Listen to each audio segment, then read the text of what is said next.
graduating today, and well, what was your focus and that of the other graduates coming in this year? Just to give it all I had, everything I had left, I'd leave it all on the ice because it's my last game of junior. So. I guess, Chris, what was the message in the locker room right before the boys went on the ice for their final game of the season?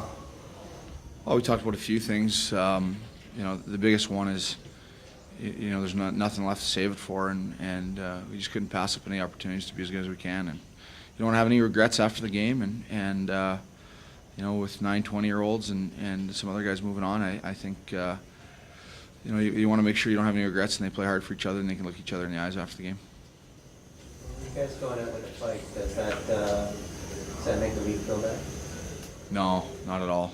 We came here to win this tournament and go on to win a national championship, and we lost the game tonight. I mean, it was no different than any of the other games in the tournament where we came up short. I thought we worked hard again like we did in some of the others, and we came up short. So no, it does. We don't feel better about the week. I don't think the guys have anything to hang their heads about, but at the same time, we came here to win, not to be a gracious host. With Charlie out of the lineup, you relied a lot on Jake on the back end, and I thought he logged a good chunk of minutes here tonight, and I thought he was very good. And it's a good sign moving into your guys' future with Jake on the back end, which you think of him on the stage. I thought Jake was good. We'd have played Jake more during the playoffs. I think I've said it here before. During the Nipwin series, if I thought he trusted himself and really was comfortable with the level, because I know he's a great player.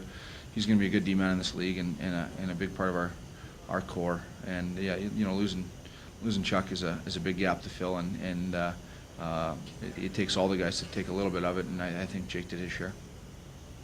Darcy, just like for the week, what would you chalk it up to? What you guys had, was it the layoff or was it just the caliber was too high? I'd say the first game we were a bit rusty, but I'd say we kept up to every teams. Didn't get the bounces, unfortunately. But I'd say we played with every team here, but unfortunately 0-4. So If I could jump in there, I don't think the caliber's too high. I think we could have won 2 of those round robin games for sure. I liked our game against West Kelowna. They were able to capitalize on their opportunities. We weren't. I thought we carried the play for the better part of the Melfort game. I mean, as far as caliber goes, I think we're right there. We got to do a better job of capitalizing. Are we the best team in the country? No, I don't think we are. But on any given night, maybe we can play with those guys. I don't think the caliber is too high at all. I thought our guys competed very well, and honestly, at this tournament. And sometimes a host doesn't belong, and we went 0-4. So obviously, that's not how we drew it up. But we don't want to be too proud of ourselves. But at the end of the day, I thought our guys matched the opposition very well. Graduating players, obviously, Chris, and you probably have this in exit interviews or whatever you call them, but what would be your message if they're going to play hockey or if they're just going out to the real world from here?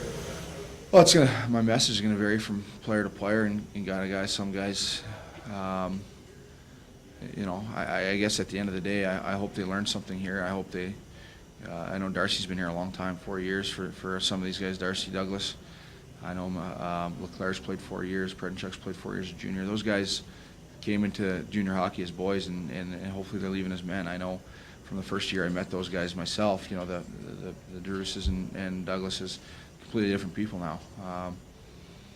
Darcy and I can probably both recall a lot of conversations in the office that didn't have anything to do with hockey, and were more to do with getting better at other things. I'd go to war for Darcy DeRoos any day now, and he's just one example where these guys have come so far as people, and that's the best part of being a hockey coach is you get to share in that development of not only hockey players but young men, and the best part is when you come off the ice on a night like tonight and you see some faces from the past, and a few years from now it'll be Darcy standing out there, seeing some of his old teammates, and we'll get a chance to catch up and enjoy some remember wins and that kind of stuff. So as far as advice goes,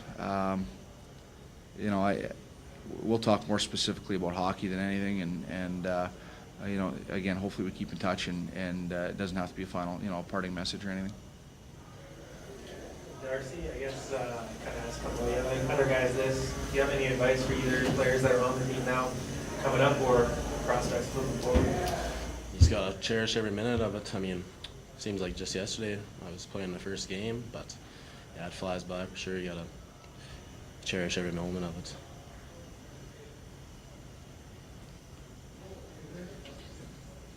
Thanks, guys.